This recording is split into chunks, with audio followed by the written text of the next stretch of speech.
तो हेलो मेरे यारों, आई एम सुप्रीम की अमेजिंग एपिसोड में आप सभी लोगों का स्वागत है। तो इस बार जिन्होंने हमारे मेंबरशिप को ज्वाइन किया है वह है इस्माइल भुइयन। और साथ ही मेरे जितने साथियों ने रिज्वाइन कर चैनल को सपोर्ट दिखाया है उनका वेरी वेरी थैंक्स। तो जैसा कि हम सभी लोगों ने लास्ट एपिसोड में देखा था कि लियन लीफ्यू और जियाओ मेई अपने बैटलशिप की ओर जा रहे थे, तभी यहाँ पर हम इस एपिसोड का शुरुआत होता है और देखते हैं कि उनका जो बैटलशिप होता है वह वॉइड में ट्रैवल कर रहा होता है। तो लियन यहाँ पर उन्हें इस तरीके से ट्रैवल कर कर जाते हुए देख अपने मन में सोचते हुए कहता है कि वे वास्तव में यहाँ पे वॉइड से अपनी जगह पर जाने का प्रयास कर रहे हैं। ऐसा लगता है कि वे अपने फैमिली का जो निवास स्थान है उस चीज़ को छुपाना चाहते हैं कि वह किस जगह पर बसा हुआ है। फिर हम देखते हैं बैटलशिप के अंदर का सीन, जहाँ पर उसे देखकर लिफ्यू कह रहा होता है जैसा कि जियाओ मेई से उम्मीद था, उनका बैटलशिप बहुत ही ज़्यादा शानदार है और बहुत ही अत्यंत खर्चीला ऐसा दिखता है। तो फिर यह काफ़ी दुर्लभ चीज़ों से भरा हुआ है। और हम दूसरी ओर देखते हैं जहाँ पर लिटिल डायमंड कह रहा होता है कि मेरी फैमिली के द्वारा आयोजित प्रत्येक नीलामी के बारे में मैंने जहाँ तक सुना है कि उनमें काफ़ी सारे पुरुष उपस्थित रहते थे जो कि ज़्यादातर गंजे और किसी मोंग की तरह दिखते हुए बूढ़े रहते थे। तो आखिरकार मुझे यहाँ पर आपके आसपास केवल महिलाएं ही क्यों नज़र आ रहे हैं, एक भी पुरुष क्यों नहीं नज़र आ रहा है। हम देखते हैं इन बातों को सुनकर जियाओ मेई कहती है कि यंग मास्टर लियन, चूंकि मेरी यह पर्सनल बैटलशिप है तो आप यहाँ पर अपने रियल बॉडी के साथ बात करें, ना कि किसी पपेट का इस्तेमाल करके। सचमुच में इस तरीके से मुखौटे के पीछे बात करना बिल्कुल व्यर्थ है मेरे सामने। तो हम देखते हैं तभी इन बातों को सुनकर लियन वहाँ से लिटिल डायमंड के टोपी को हटा देता है और कहता है बहुत खूब, आप तो सचमुच में काफ़ी दिलचस्प है, मुझे कोई दिक्कत नहीं है, वैसे भी यह काफ़ी थका देने वाला काम था। तो जियाओ मेई भी उस लिटिल डायमंड को देखकर कहती है कि यह जो पपेट है सचमुच में काफ़ी अच्छा ट्रेजर है, उसके पास अपना एक माइंड भी है, मतलब सोचने समझने की क्षमता। यहाँ तक कि भले ही 8वीं टीयर की है लेकिन इसका मूल्य जो है कम से कम 9 टीयर की तो जरूर ही होगी इसकी कैपेबिलिटी को देखकर। तभी हम देखते हैं यहाँ पर वे लोग फिर सामने वैली को देखते हुए झरने को जियाओ में ही कहती है कि यंग मास्टर लियन, आपने जो बात उठाई है वह कोई मिस्टीरियस बात नहीं है। कॉमर्स अलायंस की जो नीलामी के दौरान जितने नजर आते हैं वे मिस्टर मेई नाम से जाने जाते हैं, क्योंकि वे वास्तव में मेई फैमिली में विवाहित पति होते हैं। तो यह सुनकर लियन कहता ओह ऐसा बात है। फिर वह बताता है उससे कि मैं स्वयं यहाँ पर देखूँ तो मेरी फैमिली के जो क्षमता है उसे देखकर मुझे लगा करता था कि मतलब कि वो लोग होस्ट करते हैं, चीज़ों को पहचानते हैं कि कौन सा मटेरियल कैसा है, तो वह जो टैलेंट है वह उन्हें नेचुरली तौर पर मिलता होगा। लेकिन अब सोच रहा हूँ तो यह शायद ब्लड के द्वारा ना मिलकर कोई और टेक्निक के द्वारा भी मिलती है क्या।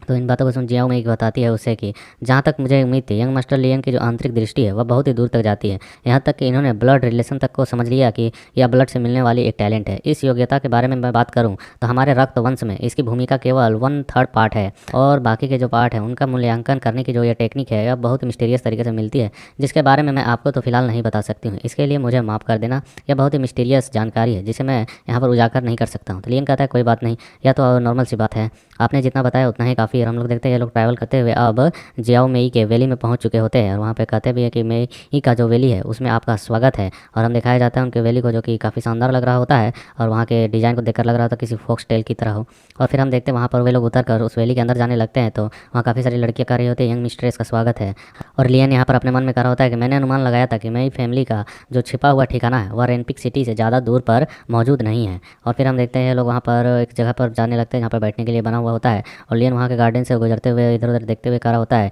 यदि मैं यहाँ पर नहीं आया होता तो मेरा जो मेरी फैमिली के बारे में धारणा है, जो सोच है कि यहाँ पर सिर्फ चिड़चिड़े और बूढ़े लोग भरे हुए होंगे और उनका एक समूह होगा, यह सचमुच में नहीं बदलता। किसने सोचा होगा यह सब कुछ बिल्कुल इसका उल्टा होगा यहाँ पर। और हम देखते हुए लोग वहाँ पर बैठ चुके होते हैं एक जगह पर, और जियाओ में कर रही होती है कि अपना अपना सीट ले लें, और वहाँ दो लड़के शराब लेकर आ रही होती है। तो उन्हें देखकर लिफ्यू कहता है कि वाह, यह तो सचमुच में मेरी फैमिली का सेफिलियोट जेड वाइन है ना, यह अकेले ही किसी मतलब कि कीमती रिफाइनिंग पील के और मेडिसिन हर्ब्स के मुकाबले काफ़ी शानदार है। तो हम देखते हैं यहाँ पर एक लड़की लियन को सर्व कर रही होती है गिलास ड्रिंक, और जियाओ में बता रही होती है इस वाइन की जो कीमत है वह बहुत ही महंगी है और इसे खरीदना बहुत ही कठिन है, जल्दी यह मिलती नहीं है। इसका प्रभाव आपके द्वारा जो वे बर्फीले जेट लिए गए हैं, मोतिया जो लिए हैं आपने, उनका मुकाबला करने के लिए यह काफ़ी है। यह सुनकर लियन कहता ओह ऐसा बात है। और दूसरी ओर हम देखते हैं जियाओ में जो कि यहाँ पर सोचते हुए अपने चश्मे को उतारते हुए इनसे कही रही होती है कि ईमानदारी से कहूँ तो मेरे पास आप दोनों को यहाँ आमंत्रण देने का कोई कारण नहीं है सिवाय इसके कि। तभी इस तक आवाज़ आती है गुड गुड गुड गुड। और हम देखते हैं दूसरी ओर जहाँ पर लियन जो होता है वो उस लड़की के हाथों से उस शराब की ग्लास को लेकर और साथ में उस बोतल को भी ले लिया होता है, गड़गड़ गड़गड़ करके गुड़ गुड़ गुड़ गुड़ करके सीधे उस शराब को लगातार पिए जा रहा होता है, क्योंकि उसका मेडिसिन हर्ब की तरह उपयोग होता है, काफ़ी फायदेमंद है। तो यहाँ पर लिफ्यू अपने मन में कहा होता है आखिरकार वह सभी प्रॉफिट को अकेले लेना चाहता है, और उसके लिए वह इस तरीके से अभद्र तरीके से व्यवहार कैसे कर रहा है, क्या उसमें जरा सा भी मैनर्स नहीं है। और फिर हम देखते हैं यहाँ पर वो सर्वेंट भी कुछ नहीं कर पा रही होती है, और दूसरी ओर लियन देखते हैं जो कि पी के थोड़ा सा रुकता है और उस बोतल को देता नहीं, अपने ही बगल में दबा लेता है और कहता है कि है यह शराब बहुत ही स्वादिष्ट है, क्या आप मेरे लिए कुछ और बोतल का इंतजाम कर सकती हैं। और हम देखते हैं लिफ्यू करा था, साला इतना ज़्यादा तुम कैसे लालची हो सकते हो, वो पहले ही काइंड है हमारे लिए काफ़ी, और तुम उन्हें और भी लूटना चाहते हो। और हम देखते हैं यहाँ पर जियाओ में कह रही होती है कि मुझे नहीं पता हमारे फैमिली के पास कितनी संपत्ति है, लेकिन मैं भेजकर कुछ लोगों को देखती हूँ भेजने के लिए कि अगर मिलता है और तो आपके लिए ला दे। तभी हम देखते हैं लियन तुरंत ही सीट पर बैठ जाता है और उस गोल्ड के टुकड़े को निकालते हुए कहता है ठीक है, चूंकि आपने इसे पहचान लिया है तो चलिए बातचीत ज़्यादा ना करते हुए मुझे बताएं कि आप इसके लिए कितनी कीमत देना चाहेंगे। और लिफ्यू देख रहा होता है पल भर में यह बंदा बदल गया, कितना भी दूसरे मूड में था कि तुरंत ही सीरियस मूड में आ गया है। और जियाओ मेई कहती है कि मेरी सीधी बात को माफ़ करें, लेकिन क्या आप मुझे बता सकते हैं आपके पास और कितना है ऐसा। तो हम देखते हैं यहाँ पर लियन कहता है यह बस इतना ही है, आप तो पहले ही जानते हैं कि यह क्या है, तो फिर इनमें इतनी बातचीत करने की आवश्यकता नहीं है। तो हम देखते हैं जियाओ मेई कहती है मैंने निर्णय सुनिश्चित कर रखा है कि आपके पास जो केवल northern sky glacier star iron है वह उसका एक संपूर्ण स्तंभ था, तो कुछ और भी तो आपके पास होगा। तो हम देखते हैं यहाँ पर वह रिव्यू कर रहा था, रुको जियाओ में मुझे तो बताओ आखिर वह चीज़ गोल्डन चीज़ आखिरकार है क्या, जो तुम northern sky glacier star iron से भी अधिक मूल्यवान उसे समझ रही हो। तो हम देखते हैं यहाँ पर जियाओ में बताती है कि मैं उस आयरन से मूल्यवान इसे इसलिए समझ रही हूँ क्योंकि कुछ ऐसा है जिसके बारे में मैं हमेशा से ही खोज पर रही हूँ और हमेशा असफल रही हूँ। यह जो गोल्ड टुकड़ा है यह है अरोरा अमेटेरियम गोल्ड। तो यह सुनकर लिफ्यू कहता है वाट, आखिरकार तुम क्या कह रही हो, यह सबसे टॉप प्योर मटेरियलों में से एक है, इनका मिलना बिल्कुल रेयर ऑफ रेयर है। जियाओ में कहती है कि मुझे यकीन नहीं है कि यह मेरे लिए पर्याप्त है, क्या आप इस गोल्ड के साथ साथ जो northern sky glacier star iron है उसे भी बेचना चाहेंगे, मैं उसे भी लेना चाहती हूँ। तो यहाँ पर लियन कहता है आप आखिरकार कौन सा जुआन वेपन बना रही हैं, रिफाइन कर रही हैं, जो जियाओ को यहाँ पर अरोरा अमेटेरियम गोल्ड और northern sky glacier star iron दोनों ही एक साथ चाहिए। तो हम देखते हैं जियाओ में कहती है कि यह हमारा एक मिस्टीरियस मामला है, मुझे किसी चीज़ को ओपन करना है जिसके लिए टॉप ग्रेड के वेपन को रिफाइन करने की आवश्यकता है। यदि अरोरा गोल्ड का कुछ और गुना अधिक हिस्सा मुझे प्राप्त हो जाता तो वही पर्याप्त होता। लेकिन यंग मास्टर लियन, यदि आपको और कुछ मिल जाए तो मैं आपको कभी भी कि उसकी कीमत चुकाने के लिए तैयार हूँ, मतलब और भी अरोरा गोल्ड का पीस मिलता है तो भले ही इसके लिए मुझे अपने पूरे फैमिली की संपत्ति ही क्यों ना चुकानी पड़े आपको देकर। तो यहाँ पर देखकर हम देखते हैं लियन सोचता है अपने मन में जियाओ मेई एक फैमिली की हेड है और सुप्रीम है, तो आखिरकार उसके द्वारा अपने फैमिली को कंगाल करने वाले ऐसे शब्द बोलने का मतलब है कि वह जरूर ही बहुत ही बड़ी मुसीबत या समस्या में फंसी हुई है। तो लियन कहता है कि अब और कोई अरोरा गोल्ड तो मेरे पास नहीं है, लेकिन आपको इसे खोलने के लिए आखिरकार किस चीज़ों की आवश्यकता पड़ रही है। और तो हम देखते हैं जियाओ में कहती है कि तो फिर क्या आप मदद कर सकते हैं, आप अरोरा गोल्ड के उस टुकड़े के लिए कितना चाहेंगे पहले वो बताएं। हम देखते हैं लियन खामोश रहता है और फिर उस गोल्ड के टुकड़े को निकालते हुए कहता है कि वेल मैं आपको इसे एक उपहार के तौर पे देना चाहूँगा, मुझे इसे देने में कोई दिक्कत नहीं है, लेकिन कुछ स्पष्ट मैं चीज़ों को करना चाहता हूँ, क्लेरिफाई करना चाहता हूँ। और लियन उस गोल्ड को दिखाते हुए थोड़ा सा कहता है कि मैं मेई डोंगर का फ्रेंड हूँ और मैं उसके और आपके फैमिली के बीच में आखिरकार क्या स्थिति चल रही है इसके बारे में जानना चाहती हूँ। हम देखते हैं इन बातों को सुनकर जियाओ में काफ़ी हैरान हो जाती है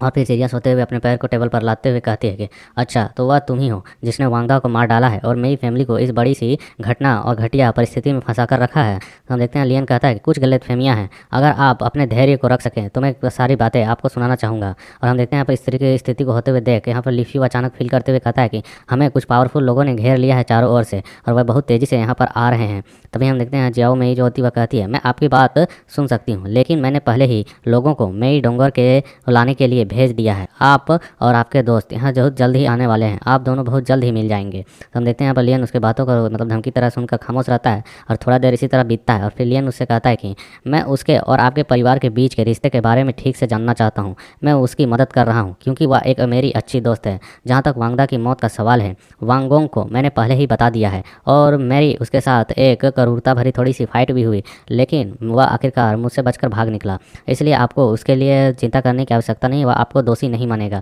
मतलब कि उसे पहले ही पता है कि उसके बेटे को किसने मारा है तो तुम्हारे पीछे क्यों आएगा। तो यहाँ जियाओ में कहती है वाट, आखिरकार तुम यह कर रहे हो, तुमने वांगोंग से या फिर उसके डिवाइन चेतना से फाइट की और उसे पीछे धकेल दिया और यहाँ तक कि यह कैसा तमाशा भरा तुम बात कर रहे हो, क्या तुम्हें लगता है कि मैं इस पर विश्वास भी करूँगी। तो यहाँ पर हम देखते हैं जो लिफ्यू होता है वह कर रहा था अगर मैं उसके बारे में कहूँ तो, और फिर वह उसे बताता है कि यह लड़का जो कर रहा है वह बिल्कुल सही कर रहा है, मैंने इन चीज़ों को अपने आंखों से स्वयं देखा है, इसने उसे पीछे धकेला था उसके डिवाइन सेंस के साथ लड़ाई करते वक्त। तो यह सुनकर वह हैरान हो जाती है, कहती वाट, आखिरकार तुम क्या कह रहे हो, एक मार्शल ग्रैंड मास्टर आखिरकार मार्शल सोवरेन लेवल के बंदे को कैसे पीछे धकेल सकता है।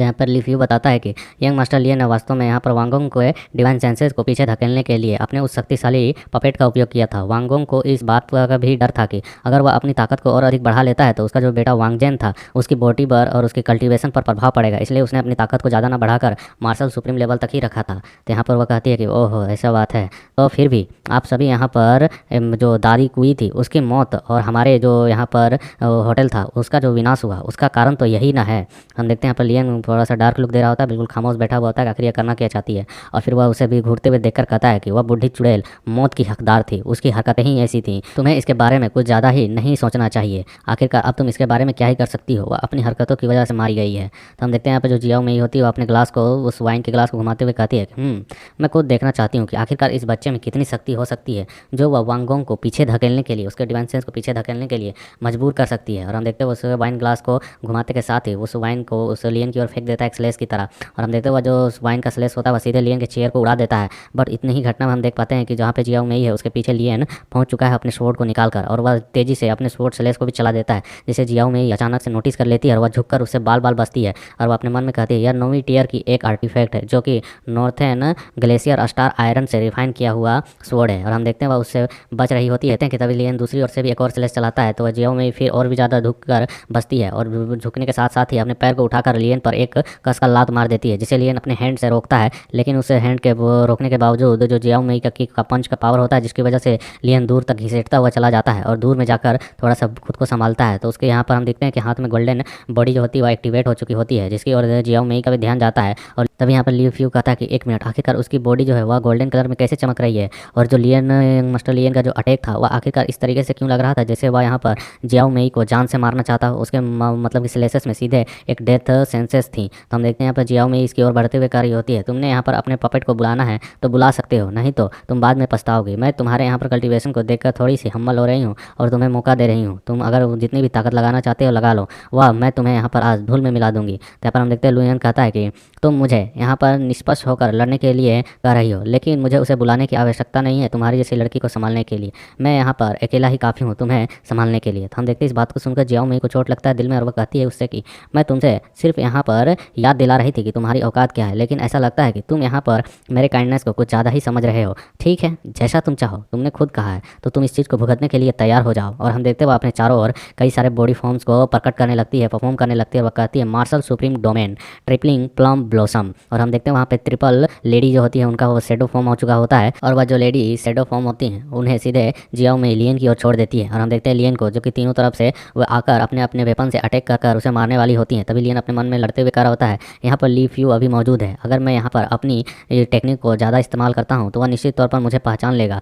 अगर वह इस तरीके से मेरे हमलों को पहचान लेता है तो मेरे लिए बाद में टेक्निक्स को पहचान लेता है तो मेरे लिए बाद में बहुत ज़्यादा परेशानी हो सकती है। और हम देखते हैं वह तीनों जो शेडो फॉर्म्स होती हैं वह लियन पर सीधे धावा बोल चुकी होती है। और यहाँ पर अचानक से लियन की आवाज़ आती है कि वर्ल्ड ग्रेज मूनलाइट ड्रॉ। और हम देखते हैं इससे इतने बोलने के साथ ही एक ब्लू कलर की एनर्जी फॉर्म होती है, और जिसकी वजह से हम देखते हैं लियन अपने शेडो के स्लेसेस को चलाते हुए इन तीनों को पीछे की ओर धकेल कर ऊपर की ओर निकल चुका होता है। और वह लियन कहता है कि जेड शेडो। और हम देखते हैं वह अपने वहाँ पर एक शॉर्ट टेक्निक को परफॉर्म करता हुआ एक गेट को ओपन कर चुका होता है, जिसके अंदर से एनर्जी लियन को मिल रही होती है और कई सारे स्लेसेस चले जा रहे होते हैं। और लियन कह रहा होता है सोल सेटरिंग ब्लेड। और हम देखते हैं उसके ब्लेड के अटैक्स की वजह से जो उनकी शेडो फॉर्म होती है वह नष्ट हो रही होती है। तभी लियन को अचानक से फील होता है कि दूसरी ओर से कुछ और अटैक्स भी आ रही हैं।